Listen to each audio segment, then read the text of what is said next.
السلام عليكم ورحمة الله وبركاته أصحابتك وحلان جنالك مركز السود واضح أدي هذا أمهات سنتهين ما أنت واتلا وقال كانوا حربا إن ندكل وذاقو ninkii axad ama 15 bishan isku dayay in uu Trump dilo oo gacanta lagu dhigay oo faahfaahinna dheeraad ah laga ogaaday ninkan ilaa iyo muddo intee laag ayuu qorsheynayay in uu Trump dilo maxay yihiin cadeymahan dheeraadka ah oo baarayaashu ay shalay soo bandhigeen iyadoo waliba mar kale maxkamadda shalay la soo hortaagay isla markaana garsooruhu uu damaanad u diiday arrimahaasi ayaan rabaa inaan idin la wadaago iyo sidoo kale group 5 su'aalihii la iga soo weydiiyay arrintii Uganda iyo sidoo kalena wadamada dadka jooga aan group 5 ka loo xareyn karin sidoo kalena waxaan rabaa inaan idin la wadaago balse marka hore aan ku hormaro waxaan ognahay 15kii bishan Trump oo golf nin saaxiibkii oo maalqabeena kula ciyaaraya Trump International Golf Club oo ku yaala Palm Beach Florida oo ka fogeyn guriga uu degan yahay Mar-a-Lago in ciidamada Secret Service-ka ilaaliya ay arkeen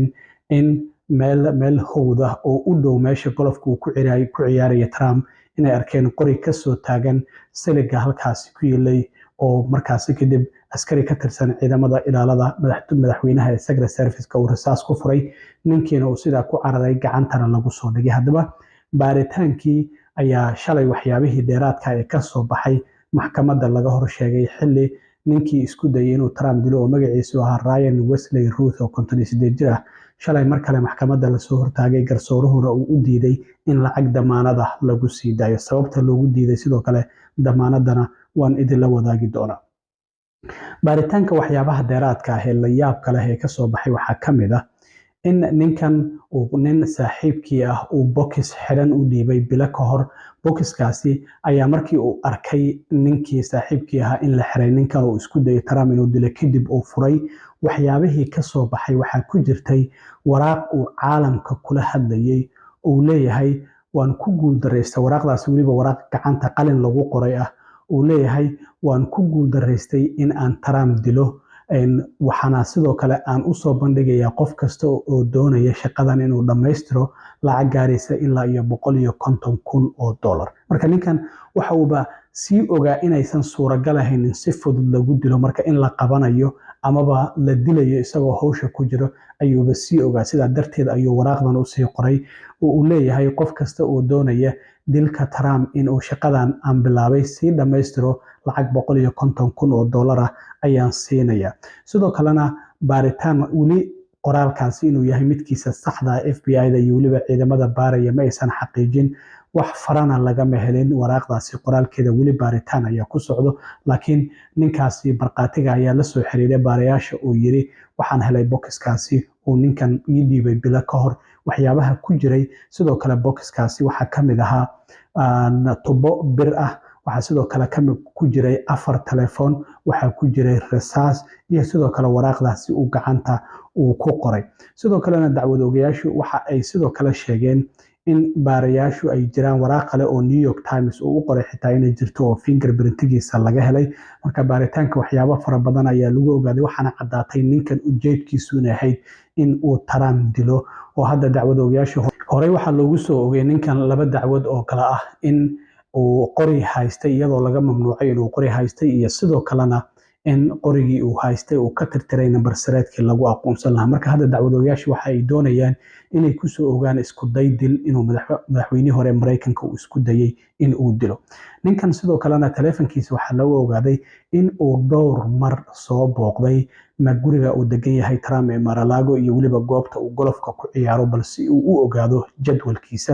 waxa la leeyahay North Carolina ayuu ka soo safray oo waxa uu soo safray West Palm Beach Florida halka Trump gurigiisa uu ku yaalo 14kii bishii Agosto 18kii bishii Agosto ee 8aad iyo waliba September 15keedii oo ah maalintii la qabtay intaasoo maalmoodba waa uu soo safray oo halkaasi ayuu yimid sidoo kalena waxyaabaha kale waxa kamid ah in gaarigiisa markii la qabtay waxa laga helay 2 taargo oo kala duwan waxa laga helay 6 telefoon oo kala duwan sidoo kalena waxyaabaha kale laga ogaaday waxa kamid ah telefoonada mid kamid ah in uu raadiyay qaabka Mexico lagu gali karo ninkan uu doonayay xitaa in hadii uu dilkan geysto inuu cararo oo wadanka Mexico uu sidoo kale galo 12 xabo oo gloves ayaa sidoo kale laga helay waxa laga helay sidoo kale driver license-giisa ama batantihiisa oo gobolka Hawaii oo halka uu ku noolaa iyo waliba baasaboorkiisa oo magaciisa uu ku qornaa.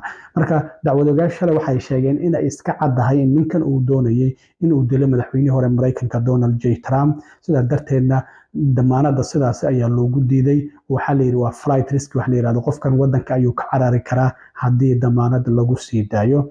waxaa la leeyahay Trump markii uu golofkaasi ciyaarayay hal god ayuu u jiray meesha uu ninkan ka arki karay. Marka ninkan waxa uu sugayay ilaa Trump uu u muuqanayo.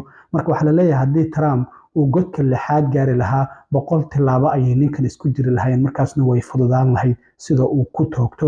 waxaa la leeyahay goobta uu gabaadka ka dhiganayo uu ninkan ku gabanayay waxay ahayd goob dadka shiishyahanada ah ay galaan marka goob dagaal la joogo. Marka goob uu sii diyaarsaday uu ku diyaar garoobay ayuu joogay oo uu doonayay in uu howlgalkan uu ka fuliyo. Marka faahfaahinadaasi dheeraadka ayaa lasoo bandhigay. uu leeyahay xitaa heshiiskii Iiraan iyo Mareykanka ay ku wada jireen si caruurnimaha ayuu Trump uga baxay, waxyaabo sidaas uu leeyahay.